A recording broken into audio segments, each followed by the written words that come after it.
Bom dia, sexto ano, tudo bem?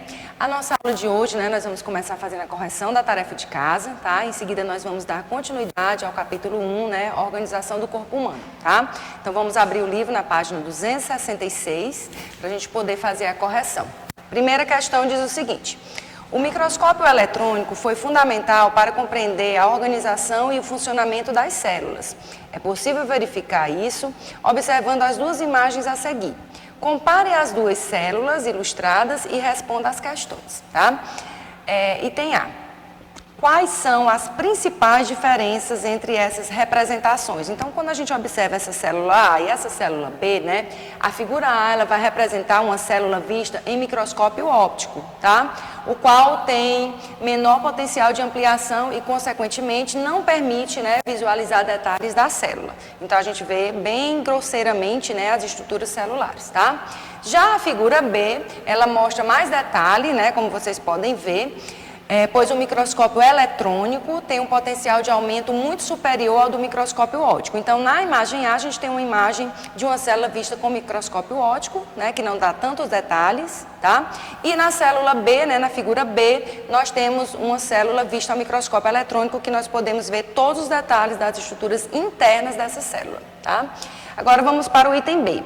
Qual é a importância dos microscópios para o estudo da célula, Graças à criação desse aparelho, possibilitou o conhecimento de melhor forma possível da estrutura celular, tá? Uma forma mais detalhada, e isso ajudou bastante a conhecer as funções das células, tá? Somente com o uso do microscópio.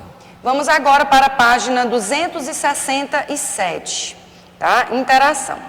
Após estudar a respeito do tamanho e da forma das células, reúna-se em equipe para pesquisar e responder seu caderno as questões, Claro que você vai fazer aí com o seu pai, com a sua mãe, com a ajuda de alguém, tá bom? E aí você tem a seguinte pergunta.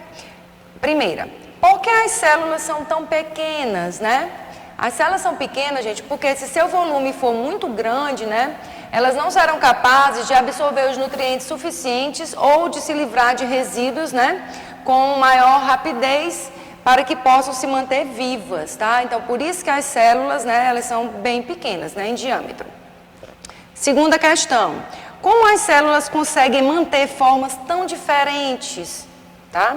Como as células contêm formas diferentes, além da membrana plasmática, que toda célula apresenta, o citoplasma ele contém também estruturas que vão ser responsáveis por manter a forma da célula, tá?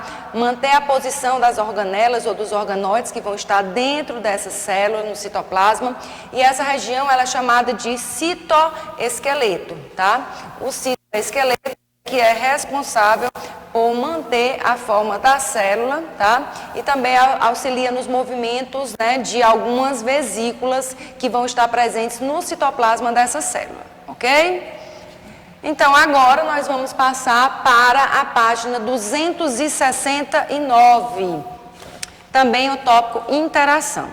Primeira pergunta, o que é uma célula eucariótica?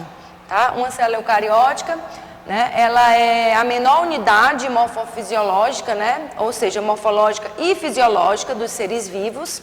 E nos eucariontes ela é dividida em três partes, membrana plasmática, o citoplasma e o núcleo, tá? Lembrando que as células procarióticas, elas não têm núcleo e não têm organelas celulares, ok? Vamos aqui para a segunda questão, é justamente o que eu acabei de falar, a diferença entre células procarióticas e eucarióticas. As procarióticas são aquelas células mais simples, encontradas em bactérias, cujo material genético, o seu DNA, não é protegido por uma membrana, ou seja, ela não tem um núcleo definido. Já as células eucarióticas, elas apresentam um envoltório nuclear, ou seja, tem um núcleo definido, isolando o material genético, do citoplasma celular. A terceira pergunta, quais são as partes básicas da célula de uma planta, A planta, ela tem membrana plasmática, como toda célula tem, Ela tem um núcleo, porque ela é uma célula eucariótica, tem o citoplasma, tá? Tem as organelas e por fora da membrana ainda existe essa estrutura aqui, chamada de parede celular, Que é formada de celulose que faz esse papelzinho, do livro, do caderno, tá? Que é uma estrutura uma estrutura, né, encontrada apenas em células vegetais, tá? De celulose. Então, na quarta questão, observe o citoplasma das imagens das duas células e cite duas estruturas da célula vegetal que não estão presentes na célula animal, tá? Então, nós temos 3 estruturas que estão mostradas, né?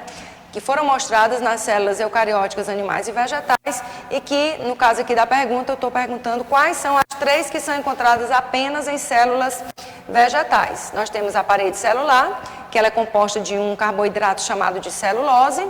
Tem um vacúolo, que é um saco bem grande, cheio de líquido, que armazena tanto água como pigmentos, né, que vão dar coloração diferentes às partes da planta. E os cloroplastos, que são estruturas encontradas também, né, em plantas, né, e em algumas algas, nas algas, cuja função é promover o processo de fotossíntese. Tá? Então, a nossa resolução de caso foi essa. Agora, nós vamos dar continuidade, né, ao capítulo 1, sobre a organização celular nos eucariontes, tá? As células eucarióticas, elas são bem mais complexas, né, e elaboradas do que as células procarióticas, tá? Elas têm uma maior complexidade. E elas apresentam 3 partes básicas, né? São elas a membrana plasmática, o citoplasma e o núcleo, tá? E as células, né, vamos falar primeiramente da membrana plasmática. A membrana plasmática é uma estrutura tão fina, tá, gente, que ela tem uma unidade aqui de 6 a 10 nanômetros. O nanômetro é uma unidade muito menor do que milímetro, que por sua vez é muito menor do que centímetro, tá bom? Só para vocês terem uma ideia. E essa película, né, que é a membrana plasmática, ela é encontrada em todas as células e ela só pode ser vista ao microscópio eletrônico, que é um tipo de microscópio que tem um poder de aumento muito maior do que o microscópio que utiliza a luz, tá? Essa membrana, ela tem 2 camadas, né, de fosfolipídios na sua constituição, ou seja, de gorduras, e a essa camada de gorduras são aderidas proteínas, tá? Então, a constituição da membrana, 2 camadas de fosfolipídios e as proteínas mergulhadas nela, tá? Qual é a função, então, da membrana plasmática? Ela dá forma, né, à célula, ela permite também a entrada e saída de substâncias, isso de forma seletiva, não é qualquer coisa que pode sair da célula ou entrar nessa célula. Bom, agora vamos falar sobre o núcleo, né? O núcleo celular, ele está presente apenas nas células eucarióticas, ele é delimitado por uma membrana chamada de membrana nuclear ou envoltório nuclear. Esse núcleo, ele não vai estar presente nas hemácias. As hemácias são os glóbulos vermelhos do sangue, são eles que dão aquela coloração vermelha ao nosso sangue. Então, as hemácias, elas são células anucleadas, ou seja, sem núcleo. Qual é a função do núcleo, né? O núcleo é muito importante, gente. Ele controla todas as atividades celulares. Por quê? Porque nele vai estar o material genético, né, chamado de DNA, né, que forma os nossos genes, que vão ser responsáveis por todas as nossas características hereditárias, tá? Agora vamos falar sobre a terceira e última parte da célula, tá? Que é o citoplasma, né? O citoplasma é o espaço que fica entre a membrana plasmática e o núcleo, tá? Isso nas células eucarióticas. E ele é preenchido por 2 coisas, o citosol e as organelas celulares, no caso das células eucarióticas, que é o objeto de estudo, tá? Qual é a função do citoplasma? É no citoplasma que ocorre a maior parte das reações das células, acontecem nessa região que é o citoplasma. Então, nas células eucarióticas, né, o citoplasma, ele é cheio de organoides ou organelas celulares, tá? Como lisossomos, né, o retículo, tá? Os peroxissomos, o complexo Golgi e todas as outras estruturas que têm formas diferentes e vão ter funções diferentes, que a gente vai falar agora, tá? Aqui nessa imagem nós temos uma célula eucariótica animal, tá? Aqui está a célula. Aqui, ó, nós temos de azulzinho, quem é essa parte da célula? É a membrana plasmática. Essa regiãozinha esférica aqui vai ser o núcleo. E todo esse espaço aqui que está de amarelo, laranja, é o citoplasma. Observe que no citoplasma nós temos várias estruturas com formas diferentes, ó, que foram tiradas de lá só para vocês observarem melhor. Todas essas estruturas são as organelas celulares, tá? Vamos começar falando sobre as mitocôndrias, né? As mitocôndrias são, na verdade, a casa de energia da célula. Elas fazem um processo chamado de respiração celular e nesse processo a célula obtém energia para realizar suas funções, né? Aqui nós temos esses pequenos grãozinhos que são os ribossomos, né? Os ribossomos são responsáveis pela síntese proteica, ou seja, pela produção de proteínas na célula, que vão ter as mais variadas funções, função nutritiva, função de defesa, tá? Nós temos o complexo golgiense, né? Cuja função é permitir a secreção celular, desintoxicar o organismo, né, quando a gente toma medicamento, né, ou quando consome alguma outra substância que ela deve ser eliminada do corpo. Quem faz isso é o complexo golgiense, isso a nível celular, tá? É envolvido também na síntese de carboidratos. Os lisossomos são essas bolinhas que se originam aqui a partir do complexo golgiense, ó, são elas aqui que foram, né, estão em maior destaque. Essas pequenas vesículas, elas trazem enzimas digestivas. E essas enzimas digestivas, elas atuam e ajudam na digestão celular, na digestão de componentes que podem chegar na célula para que possam ser digeridas ou que precisam ser eliminadas da célula. Nós temos aqui os centríolos, que são essas estruturazinhas tubulares, né, microtubulares, tá? São microtúbulos que vão atuar no processo de divisão celular. Também formam os cílios e flagelos que algumas células apresentam. Então, quem é responsável por formar cílios e flagelos em determinadas células do corpo? Centríolos. Quem é responsável pelo processo, né? Quem atua no processo de divisão celular, ou seja, quando a célula divide para originar novas células, são os centríolos. Né? E nós temos os retículos endoplasmáticos, que podem ser de dois tipos, tá? Aqui eu tenho um granuloso, que apresenta vários ribossomos aderidos na sua superfície, tá? Ele é envolvido na síntese e transporte de substâncias na célula e também por ter ribossomos, né? Já que os ribossomos, a função é síntese proteica, o retículo que tem os ribossomos, ele também atua na síntese proteica. E nós temos o retículo endoplasmático liso ou não granuloso, que também tem as mesmas funções do outro, com exceção da produção de gorduras, né? Aqui são produzidos proteínas, e o retículo liso, ele produz lipídios, que são gorduras, tá? Também faz o transporte de substâncias, tá? E pode também inativar substâncias que são nocivas, né, ao corpo humano, ok?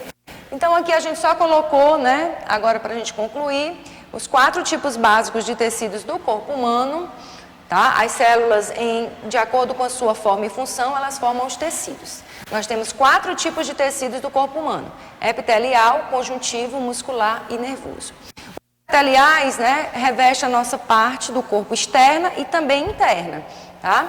E também formam as glândulas, né, gente? As glândulas, elas também têm origem a partir dos tecidos epiteliais, elas secretam substâncias. Por exemplo, quando você faz uma atividade física, você não produz o suor é produzido pela uma glândula, né, chamada de glândula sudorípara.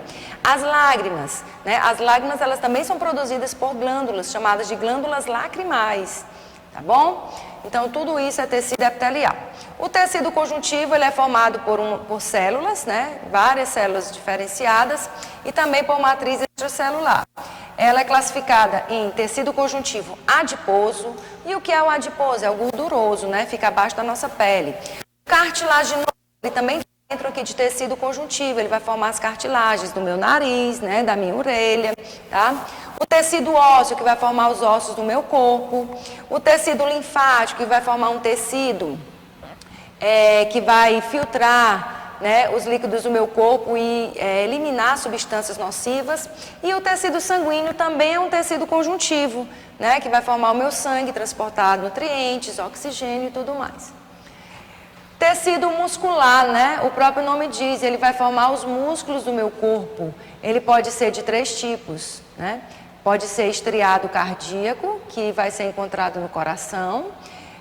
Estriado esquelético porque ele está associado aos ossos, né? A maior parte do meu tecido muscular, ele é do tipo esquelético, o meu bíceps, o meu tríceps, tá? Todos esses músculos. E o tecido muscular liso, que vai estar dentro da parede do tubo digestório, da parede das artérias, tá? Em alguns órgãos, como o útero também. E para a gente finalizar, nós temos o tecido nervoso, cuja principal célula é essa aqui, ó, uma célula em forma estrela, né, estrelada. Existem, né, trilhões de neurônios no nosso corpo que vão ser responsáveis por conduzir estímulos nervosos, sensações, né, de frio, de calor, tá, de emoções. E nós temos também as células da glia, que são essas células aqui que vão dar suporte aos neurônios, né, vão sustentar, proteger e nutrir os neurônios, ok? Então, gente, a nossa aula de hoje vai ficando por aqui. Eu vou passar rapidinho a agenda para vocês, né? Página 273, RA, página 274 e 275 com tarefa de casa, ok? Então, tenham todos, né, uma boa semana, um bom estudo e na próxima aula a gente se vê. Tchau, tchau.